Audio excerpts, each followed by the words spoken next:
When we think about starships with big legacies, we of course think about the USS Enterprise, but the USS Voyager actually has a super impressive starship legacy, lasting right up until the 32nd century. We should say currently, because who knows what the future holds. In today's video, we'll take a look at the legacy of the USS Voyager and how each starship connects to the next. We'll find a way back. Mr. Paris, set a course. For home.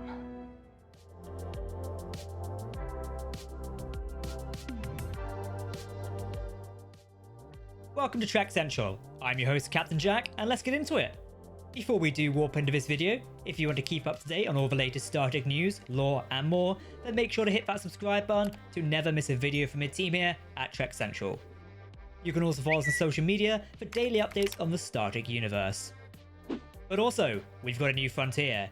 If you like these videos, consider hitting that join button down below and supporting Trek Central directly. Becoming a YouTube member means you get early access to videos like these, because you're a Galaxy-class Trekkie. However, you also get to suggest video topics to us. Each month, we pick a suggestion from our members and turn it into a full video. Sounds great, right? Make it so and hit that join button today. Okay, engage.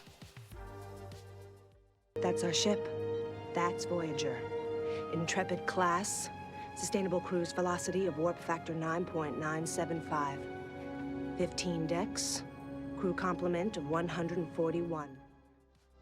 While the 20th century NASA would launch a series of space probes named Voyager, such as Voyager-6, the Intrepid-class USS Voyager would become one of the most important Federation starships hundreds of years later on, mainly for its journey home through the Delta Quadrant.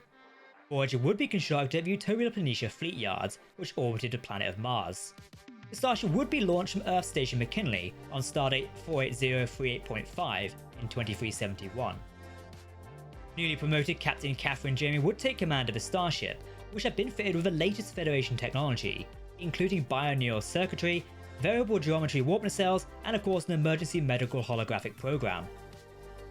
One of Voyager's first missions was to track down and apprehend a Marquis known as Chakotay, who was fooling around in the Badlands somewhere on board the missing Valjean, which also had Mr. Tuvok, Voyager's tactical officer and chief of security, on board. This mission took Voyager from Deep Space Nine to the Badlands, where the ship fell victim to a displacement beam, which swept it nearly 70,000 light years into the Delta Quadrant. The same fate had happened to Chakotay's original crew on board the Valjean. Voyager lost several crew members, including the First Officer, Chief Medical Officer, Chief Engineer, and Helmsman. After dealing with the caretaker situation, Voyager was stranded in the Delta Quadrant with no way home. Captain Janeway took the decision to integrate both crews, with Chakotay being made First Officer of Voyager. The crew, now one crew, would begin the journey home to Earth. During Voyager's impressive 7-year run through the Delta Quadrant, she became famous for her first successful exploration of the Delta Quadrant by the Federation, completing a number of successful first contact missions, as well as making and discovering numerous technological innovations and enemies. After dealing a crippling blow to the Borg Collective, Voyager successfully returned home in 2378, thanks to some time travel dealings with a future Admiral Janeway. Upon her return, Voyager was immediately decommissioned for study by Starfleet's engineering department, mainly to learn about all the upgrades, Borg technology, and whatever else the Starship had changed and upgraded to survive within the Delta Quadrant. I do wonder if they ever figure out the bat thing that Tom Paris got given while he was on shore leave that one time. Yeah, if you remember that episode, let me know. Voyager's initial estimate to return home would have been around 75 years. However, intervention by numerous alien races, time travel dealings, spatial anomalies, as well as the acquisition of new technology, and a notable incident with a giant space-worthy slingshot considerably shortened the time it took for the ship and crew to make the journey home. You can actually find Voyager in the Starfleet Fleet Museum at Anthem Prime. What starship are we taking, Doctor? A Protostar class? The Protostar is still under construction. Think bigger. The original USS Voyager would be succeeded by the USS Voyager-A. This vessel would be a Lamar-class science vessel, launched in 2384. In a surprising turn of events, the now Vice Admiral Janeway took command of Voyager on her maiden voyage. The Starship was fitted stern to stern with the latest and best technology that Starfleet had to offer. A lot of this technology was collected by the original Voyager during its journey through the Delta Quadrant. Voyager-A was also fitted with a brand new quantum slipstream drive. Her maiden voyage would see her investigate the wormhole at the Beta Quadrant border, This had been created due to the destruction of the USS Protostar. This mission was being used as a cover to attempt the rescue of Captain Chakotay. See, Voyager-A had a special shuttlecraft, the Infinity, kept in a retrofitted hangar bay which was kept secret from most of the crew. After a journey involving decaying timelines, visits from a traveller, and narrowly avoiding a civil war with the Val-Nakut, Voyager was successful in rescuing Captain Chakotay and would eventually make peace with the Val-Nakut species. Admiral Janeway would eventually decide to take early retirement. However, the attack on Mars and the destruction of Utopia Planitia changed everything. Chakotay, now captain of the Voyager-A, saw Janeway return to Starfleet. We can presume the Voyager-A would last some years, as Starfleet would not launch the Voyager-B until 2401.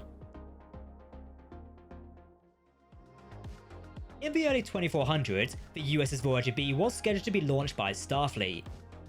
This launch event would coincide with two key events, one being the decommissioning of the Federation's USS Enterprise F, and the second being the Frontier Day celebrations around Earth's space dock.